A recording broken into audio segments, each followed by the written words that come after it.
Here we are in Fishkill Fire Department, protection engine in Rombout, and we have Glen Scofield and Ken. With Rombout, yeah, whatever. Okay. So, Glenn, I'm going to ask you, why did you join the fire department? Why? Yeah.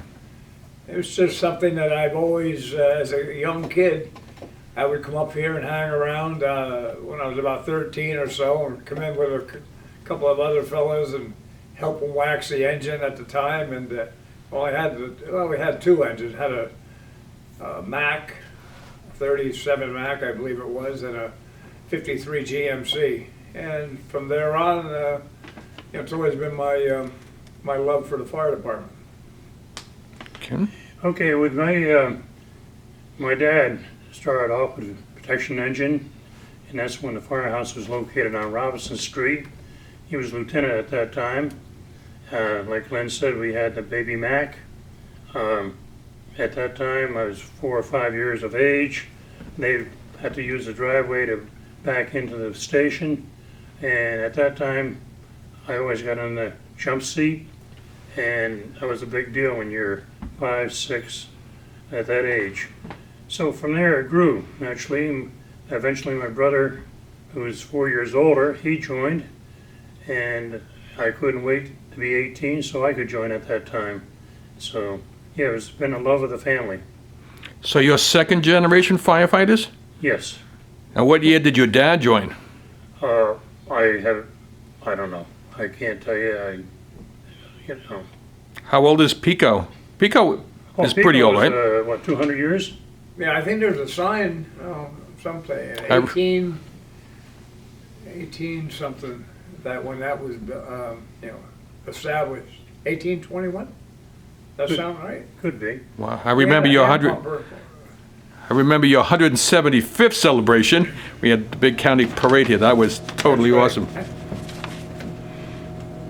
Okay, so when did you join the fire department? When? Remember the year? Yeah. In 59 when I was 18. Wow. Yeah, like I said, when I was 18, so I've been involved with Firematics for 67 years between the two companies, starting here in Pico and then actually being a charter member of Rombout. So it's been a lot of time, and it was all good. And what was that like to be a charter member of Rombout? Well, back then, actually, Fishkill covered, there's a fire protection district, which is what is known as Rombout Fire District now. And it was a contract between the village and the town. And at that time, situations, and I don't want to get into that because it's so many years ago, that we figured between 7 or 8 of us that we could actually form the fire department and do the job that we're doing today. That's it's history. It was great. A lot of work, but again, it's worked out for us, and I think it worked out for Pico in the long run.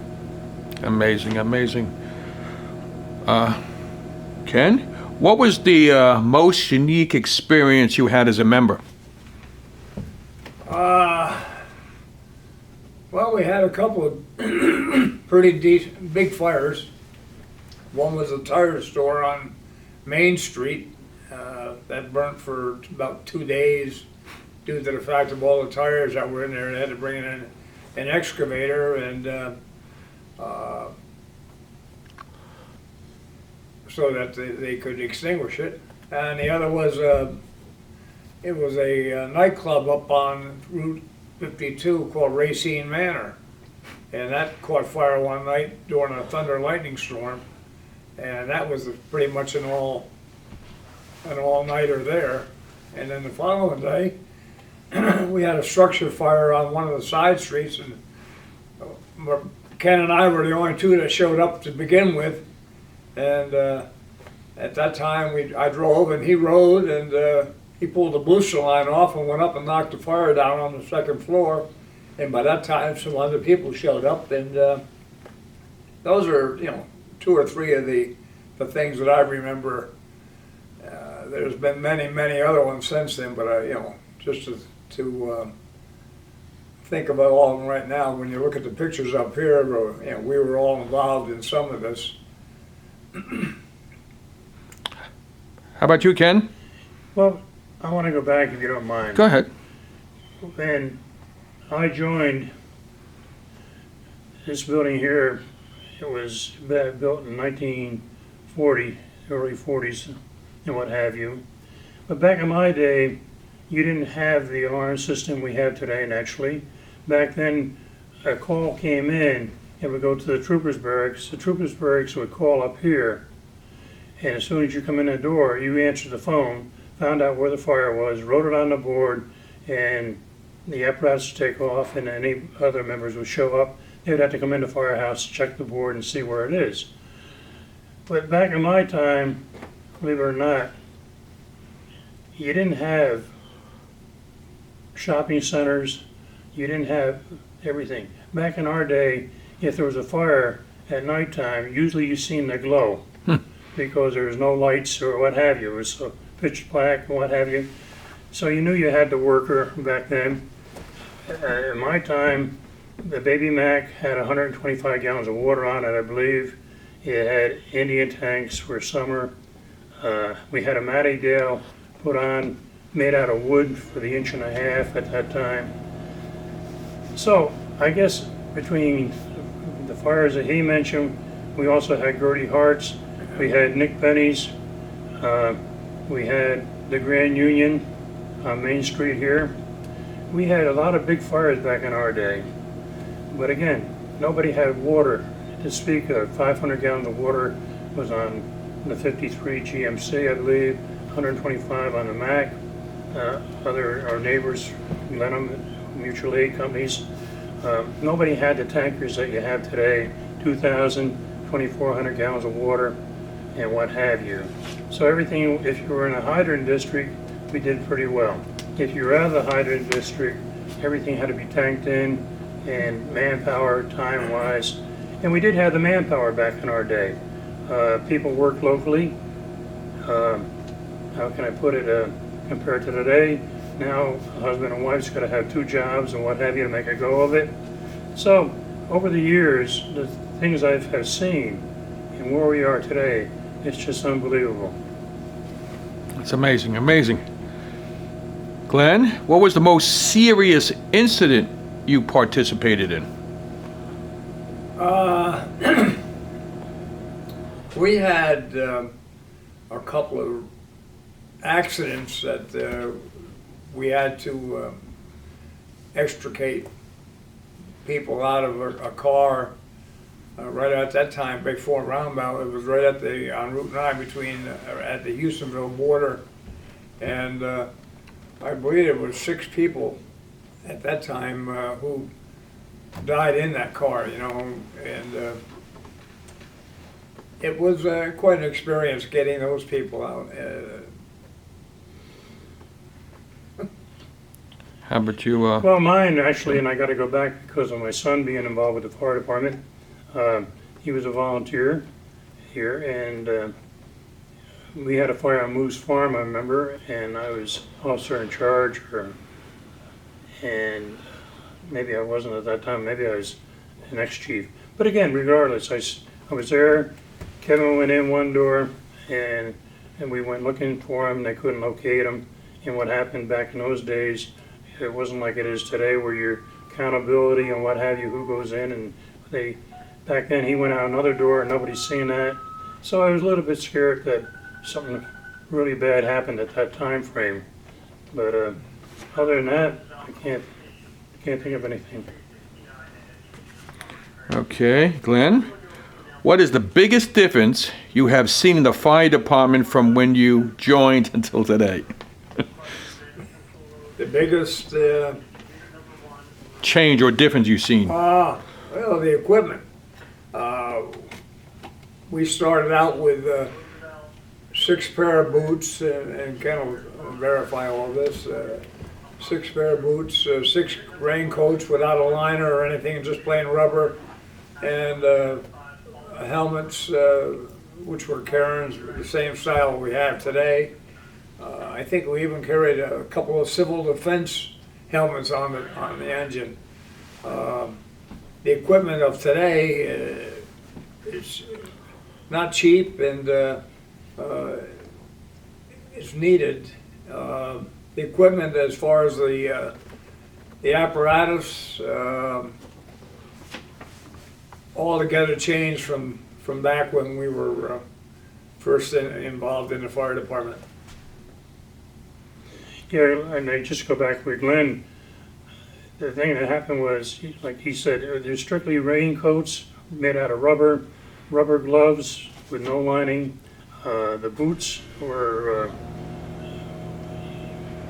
boots that different size. If you were one of the first ones to get there, and you got your right size. If not, you could have a size 10 and your foot could be 12, and you're warm and what have you. If a lot of guys fought fires back then with a handkerchief, way back in my time, as a mask. The mask that we did have was like from World War II. They were the Chemox, and they had a canister in it, and you pulled the tag and what have you. I think the big deal was we had 2 of those at that time. Later on, we modernized and moved up like everybody else did. But to get back to where we are today, it's just amazing to see the equipment and what the folks got to use, our members, and also everything from their turnout gear to the apparatus, you name it. It's great, and they need it, that's for sure. Because back in our day, you went to a fire, it was a structure fire made out of wood and what have you. The sofa, it wasn't this here like we're sitting on here today, the material and what have you, where if you went in this room today, you'd have to use a mask. Back in those days, a mask you had to use if we had them, but if you didn't, you took a handkerchief, you put it over your nose, your mouth, and that was what you went in with. And it could be a ball cap, not even turnout gear back in my time, because we didn't have it. Money was scarce back then, and where we are today, it's amazing. Okay, Glenn, how about the tools back in the day, let's say? Let's see if there was a car accident, or how would you get them out? How would you extricate them out of the car back then when you first started? Basically, back in the, I believe we had a saw, a cut-off saw. You know, before that it would be using, wasn't a lot of accidents per se back, but we use a crowbar or sledgehammer or what have you to, pry open the doors, not having the hydraulic systems that they have today. And that's you did what you had to do and what you had to work with. Amazing. Same thing, yeah. We had maybe 2 axes on there. One was a pickaxe, one was a regular axe. Like Glenn says, the crowbar down our way back then might have been 3 foot, 4 foot long, and that was just about it. And you hope for the best. Okay. Glenn, how about the apparatus when you first started till today? Like, what was it like? What was it like to see the different apparatus back in the day? Well, as Ken, he was more years in the company than I have, but, what have you, but the first engine, the Mac, was an open cab.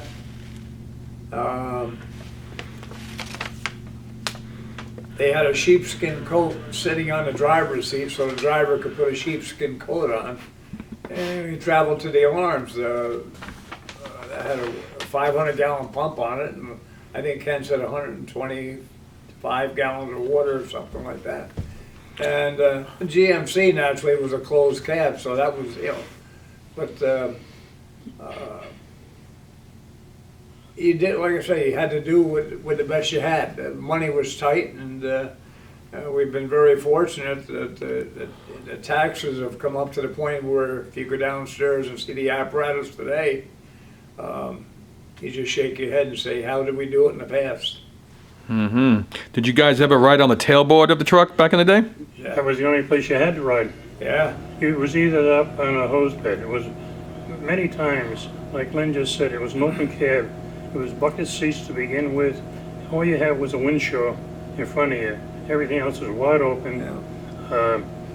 Yeah, the tailgate, actually, I've seen people up on the hose bed putting their boots on back in our day, which, man, today you do that and, you know, you'd be out of the fire department. But again, back then you had no choice. And the tailgate was always a big thing, whether it was going to a fire or going to a parade at that time. And then, like Glen said, I think we got the GMC back then, and I think that had a 3-stage pump on it. And the 3-stage was a high pressure, and that was like a godsend, man, you know, because usually it's a 2-phase. You got the volume and what have you. But back then, the 3-stage, and that was like a savior to us in our day. And then to see what we have today, back then you could buy the GMC, I think was Civil Defense paid half, the Village paid half. I think it cost 18,000? 18,000 at that time. Yeah. And then the next one, we got a Wardliff Ranch here, and I think that was like 27,000, something like that, way back. And that's the difference of where we are today compared to what we have. And yeah, it was tough. But again, you didn't realize it at the time because everybody was in the same boat. Everybody had the same, nothing to work with, and you hope for the best, and we did our best. Back then, we had a lot of fields, grass fires back in our day. Like Glen said, we didn't have that many cars on the road, thank God. Route 9 was what, two lanes? Yeah. 2 lanes down through there. That was the main one from Albany to New York City at that time. But again, a lot of tractors and trailers, remember right back in our time, smashing up, drivers fall asleep, things like that, dying in the cab. It's real sad. I see. What was it like riding in those open cabs or tailboards in the wintertime through the snow and the rain? Well, you did what you had to do. You dressed for it, you hoped for the, you know, you had no choice. You froze. That's all there was to it. You froze before you got there, and you froze when you're on the scene, picking up, actually, the hose was frozen. Back in those days, you'd have to bring it back, you'd have to thaw it out, you'd have to repack it, and what have you. It's just, thinking back, I don't know how we did do it, but again, you had to. So going back to when you guys were in your 20s, when you saw the equipment that you had, did you thought it was pretty good and pretty neat at the time? As we got new equipment, as the time went on. Like when you were in your 20s, let's say, wow, this is the greatest thing ever, but as time progressed, you know. Oh, yeah, no question about it. Each time a new piece of equipment came out or whatever, and then where we are today with the turnout gear and what have you, it's just unbelievable. So, back then we didn't have physicals, naturally, which you have today, and that's the best thing that could ever happen. We didn't have the hazmat. You went through our drills. We did have state instructors come back in our time and, you know, give a course, but it's nothing like it is today. And back then we made it, and I think it's everything that's doing today is well done. Okay.